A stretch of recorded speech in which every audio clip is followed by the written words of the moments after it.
Hey there guys, good morning. Dr. Dual Sport here. We have 0 degrees. Beginning mileage 23283.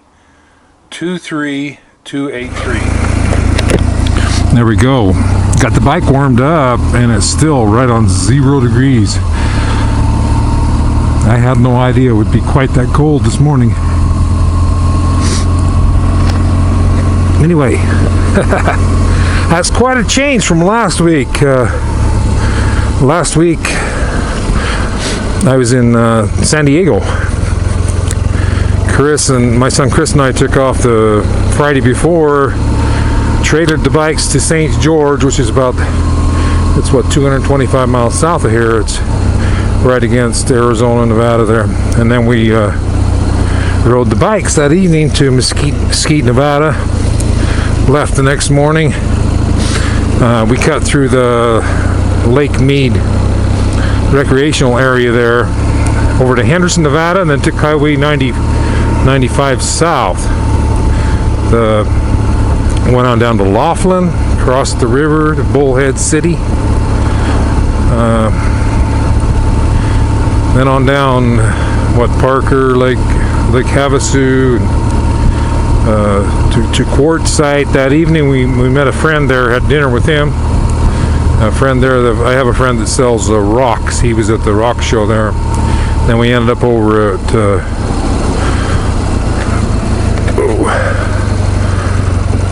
Blythe, I believe.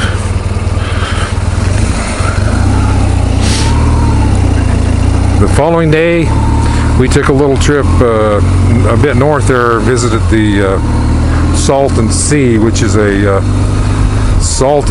big salty lake there that's out in the desert there. It's in Southern California. It's 228 feet below sea level.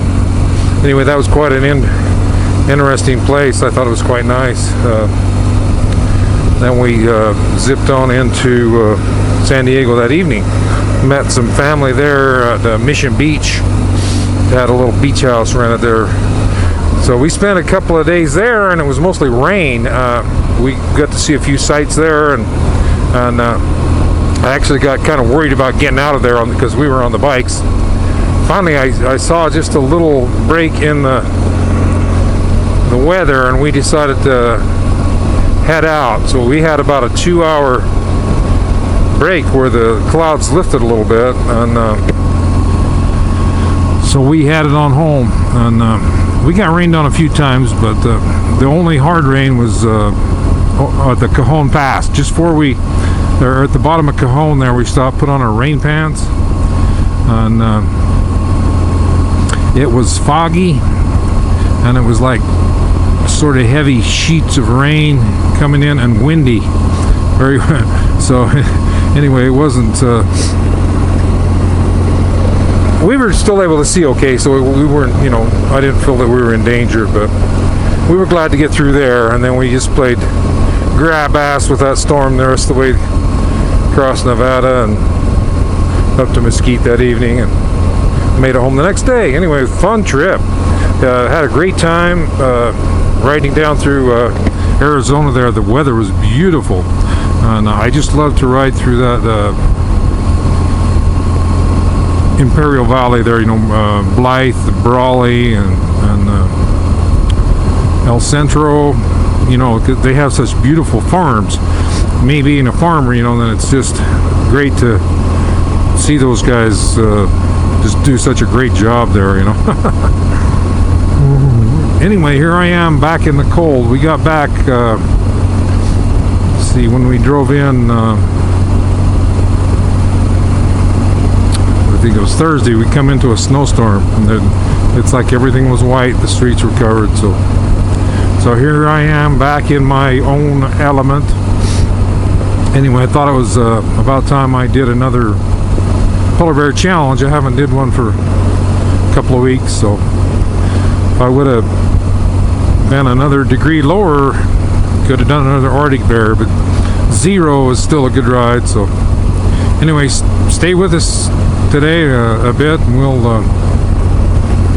go put on a few miles here, and we'll we'll check back with you when we get back to the trailer.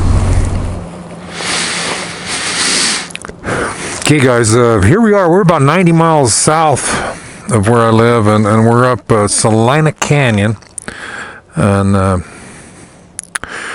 we're on a coal mine road here on this big long dugway you can see here. Anyway, it's off this side of that dugway, it's very steep. It's almost straight down there, and the trucks come down and they have to make that turn, so we're gonna head up that way, and then in a minute I'll tell you a little story about that. But first I want to just mention what a hard time it was Chris and I had getting out of town. First of all, we were trying to get our bikes ready to go, and this bike, the front tire was all cupped out, and so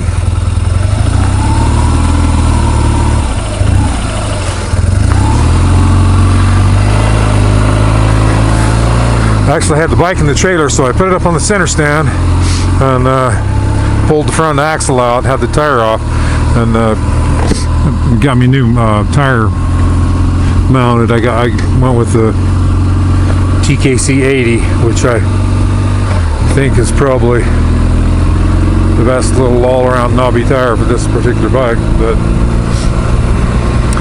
then that evening, I hadn't put the tire back on yet. We had the other bike out working on it, getting in it all ready to go, and I started to get dark, and I told, you can see the old coal trucks coming around the turn there. You notice them old trucks, they don't go very fast down here. They're loaded with like 125,000 pounds gross. They're pretty respectful of this road. But anyway, so I told old Chris to, I said, just go push that bike in the trailer so it doesn't get snowed on. And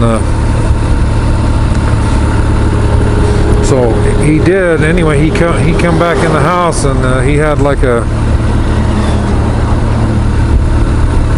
kind of disgruntled, sad look on his face. And anyway, taking the bike, that's straight off there. But putting the bike in there, he had bumped my bike, and it was sitting, up on its stand with no front wheel, and so it had tipped over, and it hit his bike, tipped it over, broke the windshield. And then, of course, in the next day, we were gonna get ready to leave. So anyway, I said, well, don't worry about it. We'll have to figure something out. So, long story short, I had a extra used windshield that had a small crack, so we got that on there. And then after that, I says, we'll check my tires on my bike, because I had 2 days before I had checked them, and I had a low rear, and so I had him check it, and guess what? It was flat again. So I thought, uh-oh. So anyway, I figured, well, I can't go with a bad tire. I checked out, it was leaking on the bead. So here it was, 5 o'clock at night. We were going to leave early the next morning, and what do you do? Well, I happened to have an extra tire. So I had a Michelin Anarchy 2. So here we are in the front room, tearing that tire down. It was like 0 degrees outside. Got it all together and got it on, and my front brakes wouldn't release. But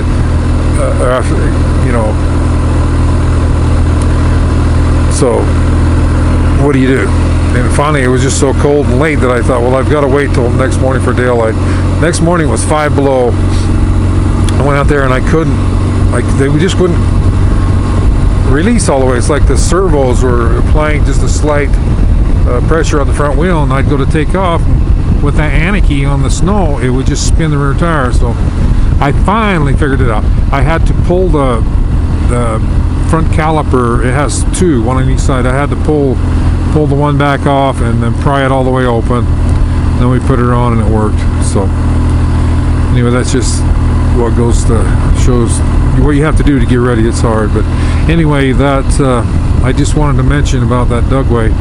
That dugway, it is kind of, this road's kind of, it's kind of close to home. I lost my one and only brother there in 1980.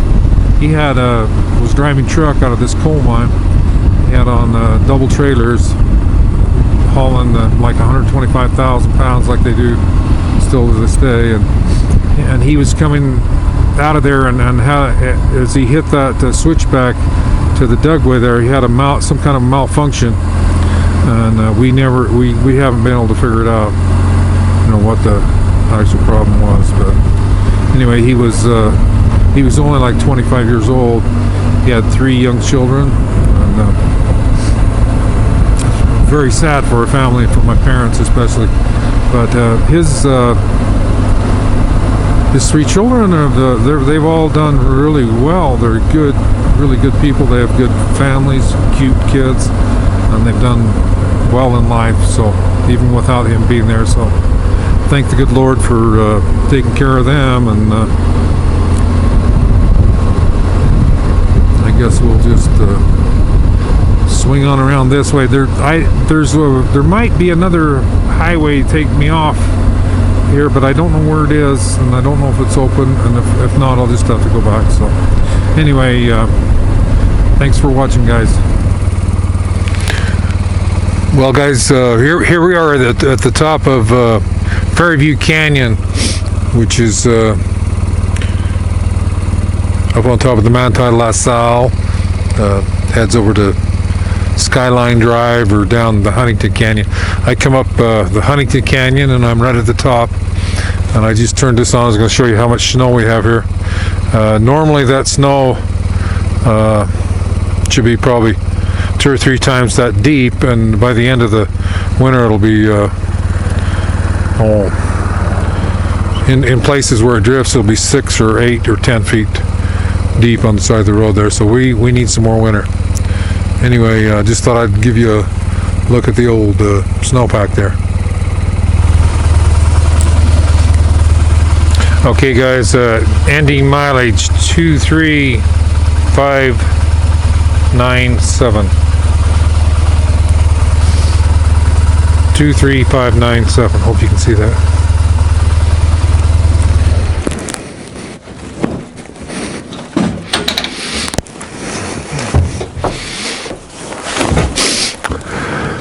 One little thing I wanted to show you is these gloves. The other day when I stopped in down at Quartzsite to visit my friend Dick, the rock man, I talked a little bit about doing the PVC rides, and anyways, he says, don't your hands get cold? And I says, yeah, sometimes my fingertips will get a little bit of cold right there. And he says, well, I got some gloves that'll keep you warm. And so it says, here, take these and try them. Anyway, you can see how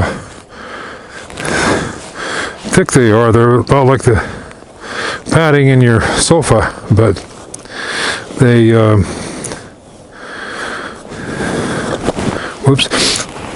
they have a little they're really thick on the back side, and they have a little finger in there that you can put your finger in there to give you a little more dexterity. But anyway, I wore these today, and my hands did not get cold at all, not one bit. They're take a little getting used to. Because they're so bulky through here, that you lose a little bit of dexterity. But I think you could wear these at any temperature, and you wouldn't need heated grips or anything, and they'd keep your hands warm. He said these were made by a place in Utah, and but I don't know the name of it. He couldn't remember the name of it, and they made a whole suit. He said he had a whole suit of this that you could put on, and you could just go out and lay down in the snow, take a nap, and you'd be warm. So anyway, that's it for today. Nice little ride. Dr. Dual Sport out.